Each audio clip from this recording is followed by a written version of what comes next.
Возвращаясь к нашим контактам, мы с вами и на мероприятиях в Китайской Народной Республике, посвященных окончанию 80-летию окончания Второй мировой войны, встречались и говорили о том, что мы продолжим наши личные прямые контакты. Di Cina, di pertemuan di Cina yang berkaitan dengan selesainya Perang Dunia Kedua, kami sudah ketemu dan kami bersepakat bahwa kami akan melanjutkan kontak dengan Bapak.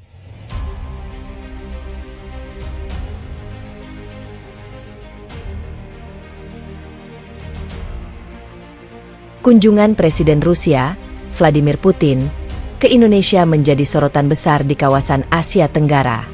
Dalam agenda diplomatik yang berlangsung hangat namun strategis, Putin bertemu langsung dengan Presiden Indonesia, Prabowo Subianto, untuk membahas kontrak kerjasama besar yang disebut-sebut akan membawa dampak signifikan bagi peta ekonomi dan geopolitik regional. Pertemuan yang digelar di Istana Negara, Jakarta, tersebut berlangsung dalam suasana penuh kehormatan. Delegasi dari kedua negara hadir dengan komposisi lengkap, mencerminkan keseriusan dalam menjajaki kerjasama jangka panjang. Dalam pernyataan resminya, Prabowo menegaskan bahwa Indonesia membuka peluang seluas-luasnya bagi kerjasama internasional yang saling menguntungkan, terutama di sektor energi, pertahanan, teknologi, dan pangan. Kerjasama ini bukan hanya soal ekonomi, tetapi juga tentang membangun kemandirian bangsa dan memperkuat posisi Indonesia di dunia internasional, ujar Prabowo dalam konferensi pers bersama. Sementara itu, Putin menekankan bahwa Indonesia adalah mitra strategis Rusia di Asia Tenggara. Ia menyebut Indonesia sebagai negara dengan potensi besar, baik dari sisi sumber daya alam maupun kekuatan pasar domestik.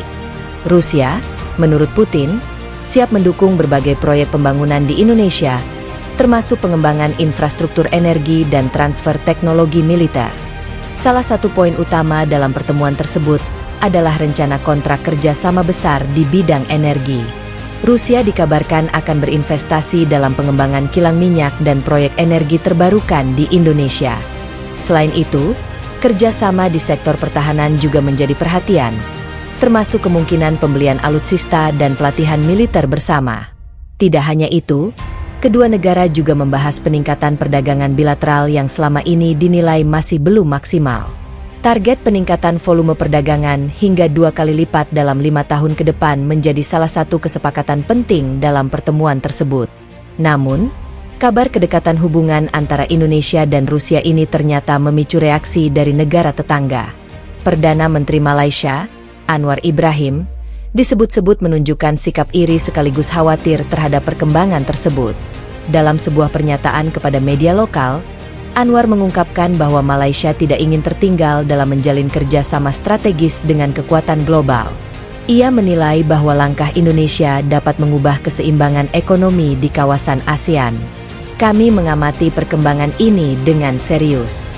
Malaysia juga akan memperkuat hubungan dengan mitra internasional agar tetap kompetitif, ujar Anwar. Pengamat politik internasional menilai bahwa reaksi Malaysia merupakan hal yang wajar. Kerjasama besar antara Indonesia dan Rusia berpotensi meningkatkan pengaruh Indonesia di kawasan, baik dari sisi ekonomi maupun pertahanan. Hal ini tentu menjadi perhatian bagi negara-negara tetangga yang juga ingin mempertahankan posisi strategis mereka. Menurut analis hubungan internasional, langkah Indonesia ini mencerminkan kebijakan luar negeri yang lebih aktif dan berani. Indonesia tidak lagi hanya menjadi pemain regional, tetapi mulai menunjukkan ambisi sebagai kekuatan global yang diperhitungkan. Di sisi lain, ada pula pihak yang mengingatkan agar pemerintah tetap berhati-hati dalam menjalin kerjasama dengan Rusia, mengingat dinamika geopolitik global yang kompleks. Hubungan Rusia dengan negara-negara Barat yang sering mengalami ketegangan menjadi faktor yang perlu dipertimbangkan secara matang. Meski demikian, pemerintah Indonesia menegaskan bahwa kerjasama ini murni didasarkan pada kepentingan nasional dan prinsip politik bebas aktif. Indonesia, menurut Prabowo, tidak akan berpihak pada blok tertentu, melainkan akan terus menjalin hubungan dengan semua negara demi kesejahteraan rakyat. Kunjungan Putin ke Indonesia ini juga mendapat perhatian luas dari masyarakat. Di media sosial, berbagai komentar bermunculan, mulai dari yang mendukung hingga yang kritis. Banyak yang melihat kerjasama ini sebagai peluang besar bagi Indonesia untuk mempercepat pembangunan. Namun tidak sedikit pula yang mengkhawatirkan potensi dampak politiknya. Selain aspek ekonomi dan politik, kunjungan ini juga memiliki dimensi simbolis yang kuat.